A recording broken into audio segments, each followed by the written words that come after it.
Olá, bem-vindos a mais um programa da Arte da Guerra com o embaixador Francisco Seixas da Costa, numa semana que fica definitivamente marcada, embaixador, pela morte do Papa Francisco. Queria que nos falasse um pouco daquilo que lhe parece que foi, e talvez que será, a figura do Papa que nos deixou esta semana. É de facto impressionante como, não sendo a religião católica, digamos,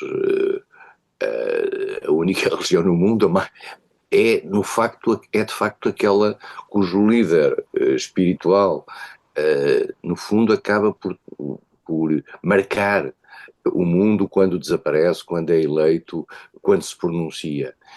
Há um catolicocentrismo no mundo muito claro, e o Papa quase sempre aparece a titular esse espírito. E é muito curioso ver os líderes religiosos de todo o mundo, no fundo, não digo converterem-se, mas no fundo acabarem por perceber que há uma espécie de uma hierarquia em termos daquilo que são as representações das personalidades que marcam as religiões. E este Papa, tal como outros no passado, em diversas circunstâncias, teve um papel interessante. O Papa não está lá há muitos anos, estava lá desde 2013. Eu recordo-me bem no dia em que ele foi nomeado, que foi escolhido. Eu estava na Colômbia, por um mero acaso, e soube que o Papa tinha decidido chamar-se Francisco, o que eu achei que foi uma excelente escolha para nome. E depois veio a revelar-se um Papa em consonância com muitas das preocupações do mundo, e isso, no fundo, dá uma certa legitimidade à ação do Papa e do próprio Vaticano e do próprio papel da religião católica no quadro internacional. Não vale a pena esconder, António, uma questão que se calhar é incómoda para aqui colocar, mas eu não me importo de a colocar, embora esteja fora um pouco do âmbito desta nossa conversa. Muitas das pessoas que hoje vivem, e aliás vivem com grande sinceridade, esta quebra de ciclo na vida da Igreja Católica, olharam para o Papa Francisco ao longo destes 10 anos de uma forma muito crítica, embora às vezes só intimamente. O Papa Francisco, eu recordo-me bem, olhar para a multidão que estava reunida no Centro Cultural de Belém, a ouvir o Papa Francisco quando ele veio a Lisboa à reunião da juventude. Eu estava a ver aquelas caras, e muitas daquelas caras, nós conhecemos-las, e não tem nada a ver com aquilo que o Papa Francisco representava, com aquilo que o Papa Francisco dizia, com aquilo que o Papa Francisco, no fundo, marcava na sua postura. As pessoas religiosas seguem o líder religioso e fazem de conta algumas delas, que estão de acordo sempre com tudo aquilo que, que eles dizem. Quer os papas mais conservadores, quer os papas mais progressistas. Aquilo que o Papa Francisco fez, por exemplo, relativamente à Ucrânia, indo à delegação russa, ou à embaixada russa em Roma, aquilo que o Papa Francisco tem dito relativamente a Gaza, não colhe manifestamente o sentimento da maioria das pessoas que hoje estão a chorar o Papa Francisco. O que prova, portanto, que, digamos, há um Papa para além daquilo que ele diz, e esse é o elemento essencial do seu magistério e da sua capacidade de influência. O Papa foi Sim. sempre ao longo da história, os Papas foram sempre ao longo da história, representaram sempre a maneira como a Igreja se colou, digamos, aos vários momentos. As pessoas católicas acham que a escolha do Papa é uma escolha feita pelo Espírito Santo. Eu acho que a escolha dos Papas é quase sempre feita por uma muito sabedora conjugação de vontades dentro do conclave, que faz com que os Papas, no fundo, acompanhem aquilo que é o tempo.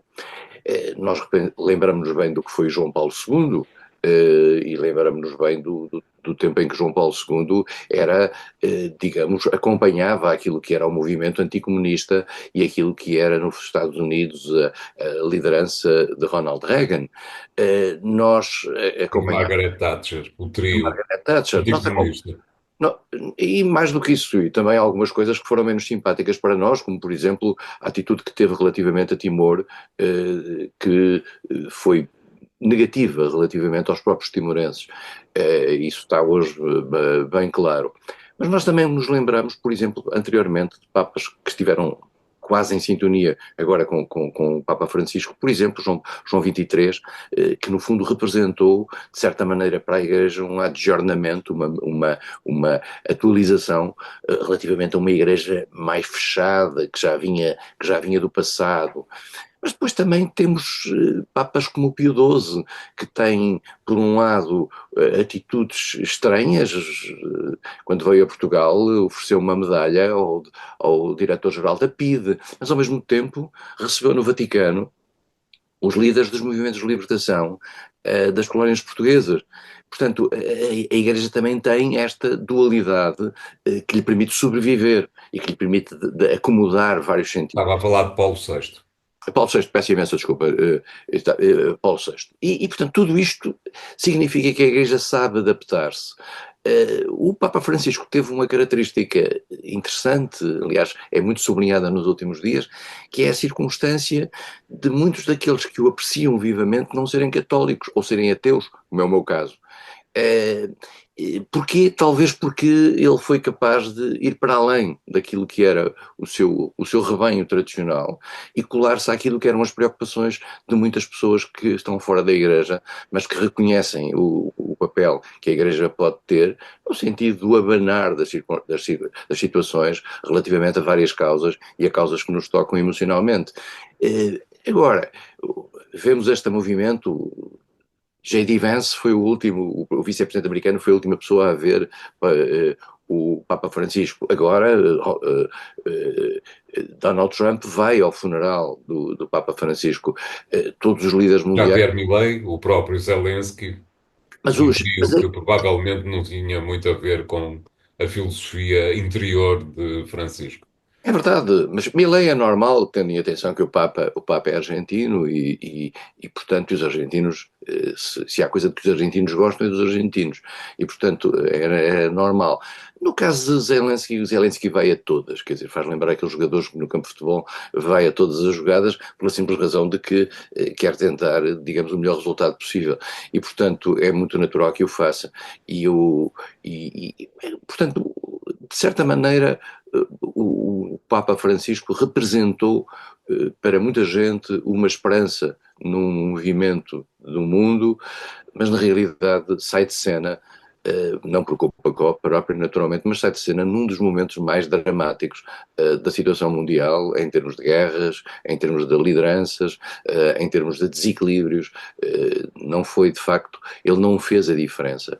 Eu nunca, não posso deixar neste contexto lembrar aquela frase que um dia José Stalin disse a propósito do Papa, quando Pierre Laval lhe disse que o Papa era contra qualquer coisa durante o tempo da guerra, e Stalin perguntou, mas quantas divisões tem o Papa? Divisões militares tem o Papa? O Papa não tem nenhumas divisões militares. Tem às vezes uma palavra que pode aqui ou ali deixar ter algum peso e mudar as coisas lentamente, mas digamos, os Papas têm o seu ciclo até na própria Igreja. Normalmente os Papas até acabam, alguns deles acabam por ser mais avançados nas ideias cá fora do que relativamente às ideias dentro da Igreja. Este Papa fez alguns avanços na Igreja que muitos consideram, digamos, limitados, mas a Igreja também tem ela própria, deve ter ela própria uma dinâmica interna que tem que ser, digamos, maturada com o tempo. Eu devo dizer que tinha uma sincera simpatia pelo Papa Francisco e acho que foi uma figura do nosso tempo, uma figura do bem do nosso tempo. Em que é que como é que a sua substituição vai ser feita? Nós não sabemos, não conhecemos os funcionamentos dos equilíbrios dentro do Vaticano, dentro dos cardeais, dentro das dimensões, digamos, até regionais que se projetam na Cúria Romana nesta decisão. Agora, qualquer Papa que vier vai ter, digamos, um estado de graça nos seus primeiros tempos e é seguramente alguém extremamente qualificado intelectualmente, etc., e vai ter algum cuidado no sentido de mostrar não só a sua diferença, mas também, digamos, a capacidade de influência num mundo que mais do que nunca precisa de figuras morais. Precisamente por isso faço-lhe uma última questão sobre esta matéria, embaixador, para uma resposta rápida. Sendo evidente que o Vaticano, como um Estado, não pode fugir àquilo que é a envolvente do resto do mundo, e o resto do mundo, ou pelo menos, e também a Europa, onde o Vaticano está inserido, viraram claramente à direita. Parece-lhe que o próximo Papa não vai conseguir escapar, ou a votação dos cardeais que formam o conclave não vai conseguir escapar a esta influência? Sim, é provável que o novo Papa seja escolhido no sentido daquilo em que o mundo parece ir, que é um ciclo de viragem mais conservadora. Nós tivemos no passado recente Ratzinger, antes deste Papa, que também foi num sentido mais conservador. Era um Papa intelectual, pró-europeísta, mais conservador. O Francisco vem dar um avanço mais progressista, se assim se pode dizer. Às vezes o conservadorismo, volto a dizer, é é cá fora, é dentro da igreja mais do que é cá fora. Os papas têm uma grande dificuldade em romper o problema, do casamento dos padres, todas as dinâmicas internas que têm a ver com o aborto, etc. Tudo isso é muito mais lento do que aquilo que o Papa consegue fazer cá fora com a sua palavra relativamente à vida social. Portanto, mas é muito natural que, tal como o João Paulo II simbolizou essa mudança, e essa mudança em favor, digamos, de uma linha anticomunista, fim de Guerra Fria, isso colou a isso, e por isso mesmo é que os conservadores, todos, sem exceção, gostam imenso de João Paulo II. Não é por acaso também que Francisco, ao sublinhar a importância moral de algumas causas que são mais caras ao mundo progressista, de certa maneira calou, ou pelo menos limitou, a atitude de afetividade por parte de alguns conservadores, e que agora provavelmente estarão à espera que venha aí um Papa mais próximo daquilo que é a onda de direita, a onda conservadora que está, de certo modo, a tomar o mundo por algum tempo. Obrigado, embaixador. Vamos fazer aqui o primeiro intervalo do programa de hoje. Voltamos já de seguida com o segundo tema. Até lá.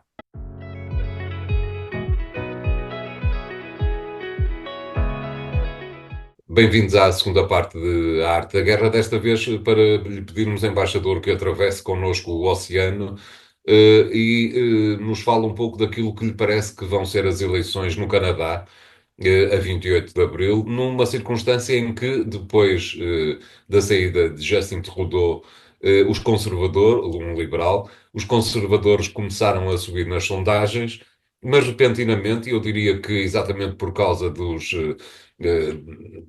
não posso dizê-lo de outra forma, das loucuras que Donald Trump disse sobre o Canadá. Eu recordo que queria transformá-lo, ou dizia que o queria transformar no 51º Estado norte-americano. O certo é que os liberais voltaram a crescer nas sondagens e aparentemente vão até conseguir uma maioria no Parlamento. Como é que tem visto toda esta pequena confusão que está inserida na política canadiana e que tem muito a ver com a política mais geral da América do Norte? O Canadá é um país que não costuma ter história, isto é um país que é uma democracia profundamente estabilizada, que vivia e tem vivido ao longo dos anos num ciclo digamos, do Bloco Central, isto é, Partido Liberal, que representa, no fundo, aquilo que é a esquerda, de uma maneira assim, simplificada, e, por outro lado, o Partido Conservador, que, no fundo, representa, digamos, os setores mais à direita. E estes dois grupos têm-se equilibrado. Há depois uma dimensão que é a representação do Quebec, que é um Estado que tem uma história de nacionalismo e de tentativa até de independência no passado, poderemos falar se quiser, e também um partido novo, um partido democrático novo, um pouco mais à esquerda, e depois os verdes. E estamos a falar aqui de 5 partidos que são os 5 partidos que estão no Parlamento britânico, no Parlamento canadiano. Eu disse britânico não talvez por acaso, porque isto é uma associação. O Canadá é uma monarquia. O Canadá tem como rei o rei britânico. Faz parte da Commonwealth e tem o rei britânico como o rei, como chefe de Certo, Estado. está.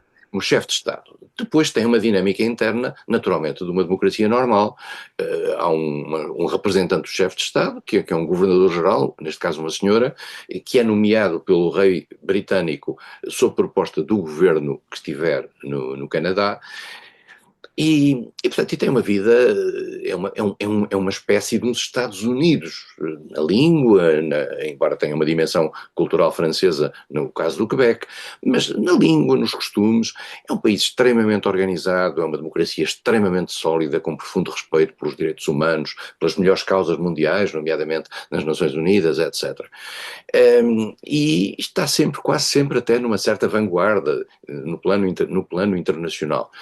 Uh, Quase sempre teve uma ligação aos Estados Unidos muito próxima, de natureza económica, está ligado aos Estados Unidos comercialmente por aquilo que era a antiga NAFTA, que é, portanto, o acordo comercial entre os Estados Unidos, o Canadá e o México, e tem uma economia muito imbricada com os Estados Unidos. Há uma tensão sempre com os Estados Unidos, face, digamos, ao grande vizinho, mas essa tensão fez-se sempre de uma forma moderada e, mais do que isso, o Canadá deu sempre provas ao longo da história de estar ao lado dos Estados Unidos naquilo que eram as grandes causas, e volto a sublinhá-lo, e mostrou estar ao lado do mundo ocidental e do mundo, digamos, mais preocupado com as grandes causas mundiais, quase sempre. O Canadá, com a chegada de Trump, já tinha acontecido no Trump 1 alguma tensão, Trump 1 que reverteu a chamada NAFTA e que obrigou uma renegociação desse acordo de natureza comercial. Com o Trump 2, verificou-se que o Canadá foi sujeito a uma pressão nacionalista americana, digamos, insuportável. Os Estados Unidos disseram, bom, o Canadá não tem razão para existir, devia ser olhando para o mapa, tendo em atenção que de um lado está o Alasca e do resto está o resto do continente norte-americano, o Canadá não tem razão de existir, devia ser o 51º Estado americano, teria mais vantagens em sê-lo. Bom, dizer isto a um país que tem um histórico de independência muito forte e um histórico nacionalista muito apreciável, é uma provocação desmesurada. Isso fez com que, no fundo, acabasse por criar-se uma dinâmica nova no Canadá. Em primeiro lugar, uma dinâmica que desde o início punha em causa a gestão de Justin Trudeau. Isto já vinha do passado, Justin Trudeau estava no poder já há bastantes anos, há cerca de 10 anos, era um homem que tinha vindo com uma visão progressista do mundo, até se dizia que era socialista, etc. E lentamente deu-se conta que Justin Trudeau já não tinha soluções para problemas da sociedade canadense, nomeadamente aquelas que tinham a ver com a imigração, o custo de vida, o aumento do custo de vida, as questões da habitação, que são muito importantes e divisivas e difíceis de gerir no Canadá, e portanto era uma carta gasta na política canadiana como líder do Partido Liberal. E Justin Trudeau, que entretanto teve crises dentro do seu próprio governo no ano passado, decidiu afastar-se. As eleições no Canadá as eleições legislativas só iriam ter lugar em outubro deste ano, e Justin Trudeau, num gesto que no fundo acaba por ser uma espécie de proteção ao seu eleitorado e ao eleitorado do Partido Liberal, decide afastar-se e abrir, digamos, a sua sucessão. E sobe à liderança do Partido Liberal Mark Carney. Mark Carney, curiosamente, tinha sido governador do Banco de Inglaterra, foi também governador do Banco do Canadá. Este mundo anglo-saxónico tem estas misturas. É uma figura nova, é uma figura conservadora, vem do Partido Conservador, já não é do Partido Liberal, é do Partido Conservador, Peço desculpa, é do Partido Liberal, opõe-se ao Partido Conservador que estava em crescendo dentro do Canadá, que é dirigido por Pierre Poilievre, e que aparentemente ia ser o sucessor, digamos, dos liberais neste ciclo de rotativismo que existe. Ora bem, o que é que aconteceu? Quando Trump aparece com estas provocações ao Canadá, quer Justin Trudeau, de uma forma, aliás, bem veemente, quer Mark Carney, aparecem a liderar aquilo que é o orgulho do Canadá. E isso fez com que o deslize e a perda de poder progressiva e que parecia inexorável por parte do Partido Liberal se travasse. E, de certa maneira, Pierre Poilievre acabou por não ter a oportunidade que parecia cair nos braços, porque Trump foi longe demais na provocação ao Canadá e reforçou, no fundo, o partido que ainda estava no poder. E Poilievre, que no fundo, no início, tinha um discurso mais liberal, eu diria mais próximo de algum trumpianismo moderado, contra os impostos, por um Estado pequeno, enfim, o tradicional discurso da direita liberal, acabou por ser apanhado no meio desta agressão de Trump ao Canadá, que é aproveitada pelo Partido Liberal, que muito provavelmente no dia 28 vai ganhar as eleições. Vale a pena dizer que Mark Carney apanhou bem este movimento, a sucessão de Justin Trudeau, fez entretanto uma aproximação muito inteligente à Europa, quer ao Reino Unido, quer à França, quer à União Europeia em termos gerais, como quem diz, estes são os nossos amigos. E num tempo em que estamos, também nós, digamos, um pouco órfãos daquilo que era a tradicional amizade e relação com os Estados Unidos, nós vamos nos aproximar daqueles que são os nossos amigos, que é a Europa.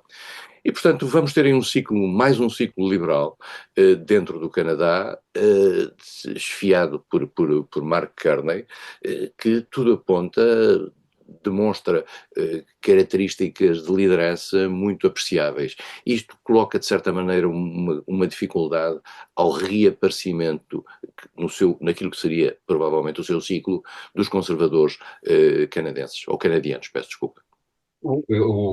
Tudo isso faz também com que as tentações independentistas da parte francesa do Canadá, que é bom que se diga, nunca foram, ou há várias décadas que não estão muito acirradas, também deixem de ser, sejam um não problema nestas eleições, uma vez que de facto Trump conseguiu agregar o nacionalismo canadiano em volta dos liberais. É verdade, embora digamos, o pico do nacionalismo do Quebec já tivesse desaparecido. Sim, claro. Creio que a última vez que foi verdadeiramente importante foi ainda no tempo de Charles de Gaulle. É verdade. Ele teve um tempo, digamos, violento. Houve centenas de atentados no Canadá, Certo. no sentido da independência. Houve um movimento de libertação no Canadá, com ações várias feitas no Canadá e até nos Estados Unidos. E esse movimento teve estruturas bastante radicais. Depois tinha, digamos, um movimento, como sempre acontece nos movimentos independentistas, tinha uma expressão de natureza política dada por um grupo que se manifestava no Parlamento do Canadá, que era liderado por René Lévesque, que é uma figura histórica no Canadá. De Gaulle, num certo momento, deu um sopro, digamos, de apoio ao independentismo canadense, é famosa a sua ida a Montreal e tem aquela intervenção Vive le Québec, vive la France, e depois disse Vive le Québec libre. Isto levantou, de facto, uma onda brutal. De Gaulle tinha esse sentimento de vez em quando fazer uns discursos incendiários, fê-lo também, vale a pena lembrar, na Argélia, Vive l'Algérie française, e portanto de Gaulle empurrou isso. No fundo era uma espécie de de apoio histórico àquilo que tinha sido considerado o abandono da França no século XVIII. Enfim, tem muito a ver com o nacionalismo francês e com aquilo que a França queria projetar, numa expressão que os franceses têm, uma expressão muito bonita, que é o rayonnement no mundo. E de Gaulle, de facto, tentou fazer isso. As coisas depois amansaram-se. Eu diria que os partidos quebecois mantêm hoje um apoio dentro do Quebec, mas não não põe hoje em causa a unidade canadense, e mais do que isso, como o António diz, a circunstância do Quebec ser atacado, do Canadá ser atacado externamente por Trump, naturalmente aumenta, digamos, o nacionalismo canadiano e, no fundo, põe de parte os mini-nacionalismos que existem dentro do Canadá. Obrigado, embaixador. Vamos fazer aqui o segundo intervalo do programa de hoje. Voltamos já de seguida com o terceiro e último tema. Até lá.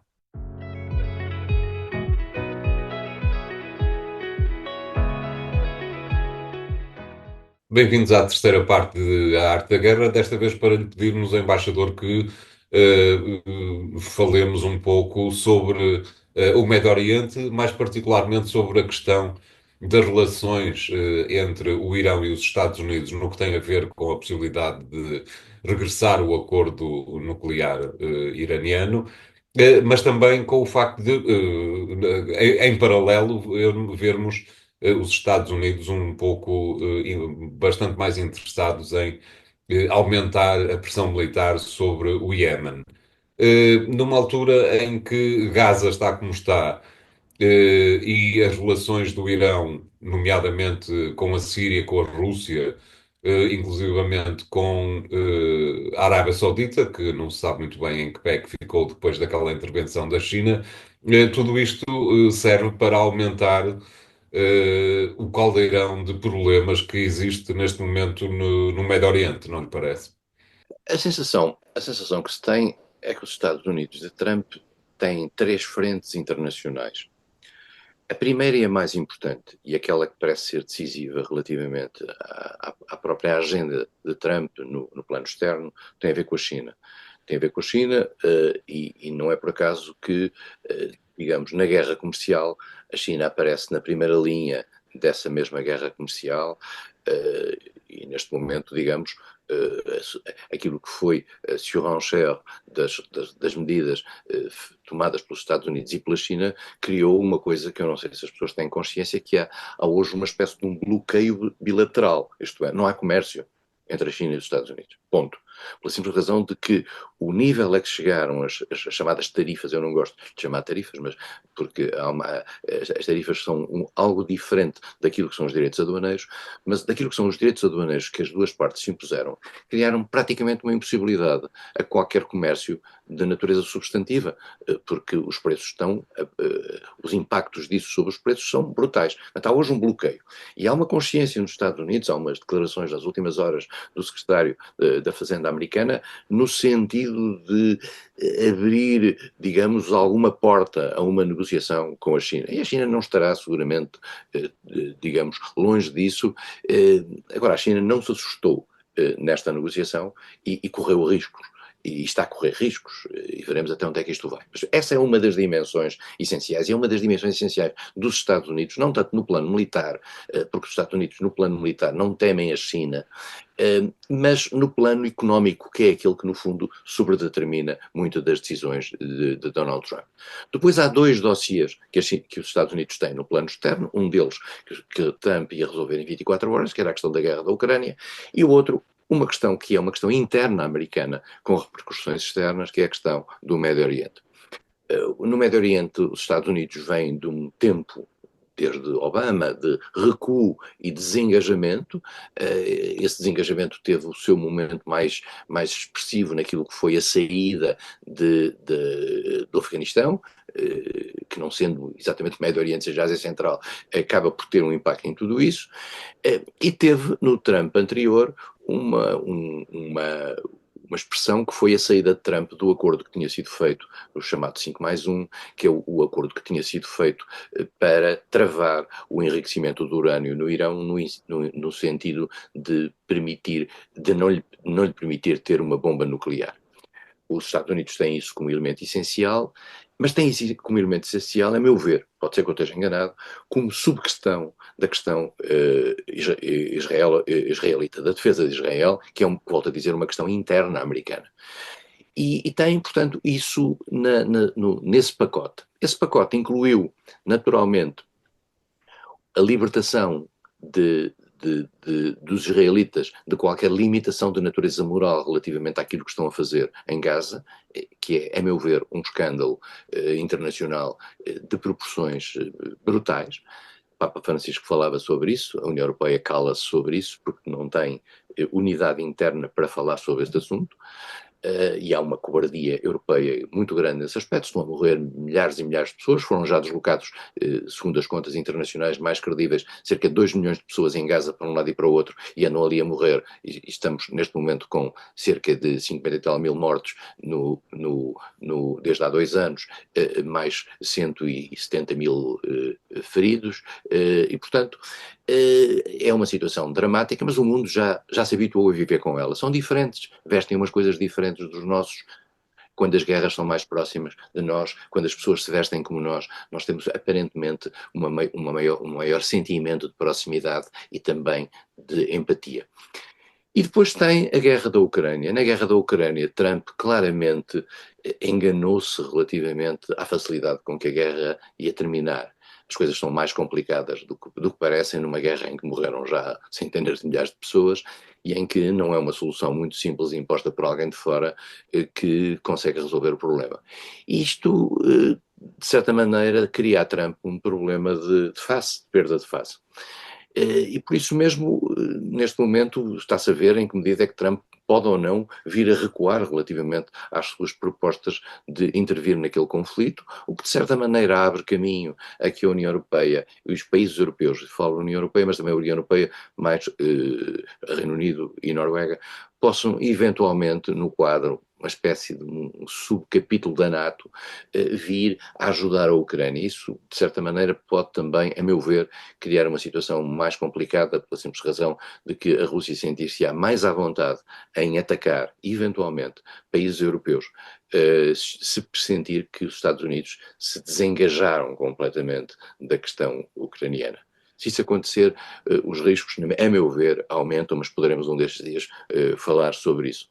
E, portanto, no Médio Oriente, os Estados Unidos atacam em várias frentes, atacam, em primeiro lugar, na liberdade que dão totalmente a Israel, em segundo lugar, no ataque no Iémen aos Houthis, numa ação que tem a ver com aquilo que era a reação ao ataque que os Houthis fazem à circulação de barcos que entram pelo Mar Vermelho e que vêm pelo Egito, nós sabemos que pelo Nilo, nós sabemos que neste momento cerca de 70% do trânsito mundial passou a ir pelo sul, pela Rota do Cabo, o Vasco da Gama ao contrário, e os Estados Unidos, de certa maneira, estão a fazer aí um papel também em favor da Europa, pela simples razão de que a Europa também tem os seus barcos preocupados com dificuldades ali. E, portanto, os Estados Unidos bombardeiam os Houthis, de certa maneira, também bombardeando aí aqueles que eram apoiados pelo Irão. E, portanto, também faz um pouco parte dessa guerra contra o Irão. E depois, em relação ao Irão, os Estados Unidos estão a dar sinais de que querem um acordo qualquer com o Irão que permita, em primeiro lugar e essencialmente, que o Irão não tenha bomba nuclear. Depois tudo o resto é discutível. E Trump até dá sinais de que quer um Irão forte, etc. Os Estados Unidos sabem que se conseguirem congelar aquilo que é a deriva iraniana em favor da bomba nuclear, da aproximação à bomba nuclear, e não vamos ter dúvidas nenhumas, o que os iranianos querem é ter bomba nuclear, e eles sabem que se conseguirem travar isso, enfim, isso tem efeitos importantes, tem efeitos na despreocupação de Israel nesse aspecto, mas também na despreocupação da Arábia Saudita nesse aspecto, que é quem vive muito preocupada com o facto do Irão poder ter bomba nuclear. Os países ocidentais também vivem com isso. No mundo ocidental há uma espécie de um congelamento do poder nuclear, como é sabido. Pensa-se que os 5 países que estão membros permanentes do Conselho de Segurança que têm bombas nucleares devem mantê-los. Há países que nós sabemos que têm bombas nucleares e que ninguém lá vai, que é o caso de Israel, mas também é o caso do Paquistão, também é o caso da Coreia do Norte, também é o caso da Índia, e há países neste momento que com digamos, o desregulamento mundial e a possibilidade de desaparecimento dos Estados Unidos como força de contenção estão tentados a fazer exploração nuclear. Isso pode levar àquilo que era exatamente o sentido contrário do Tratado de Não Proliferação Nuclear, que é a possibilidade de vários países começarem a ter bomba. O Brasil dispensou a bomba, a Argentina também, a África do Sul também, e portanto provavelmente, ou fala-se que países como a Arábia Saudita ou como a Polónia poderão eventualmente regressar à vida nuclear e, quem sabe, mesmo a própria Alemanha, nesta sua fase em que aparentemente já foi esquecido todo o seu passado.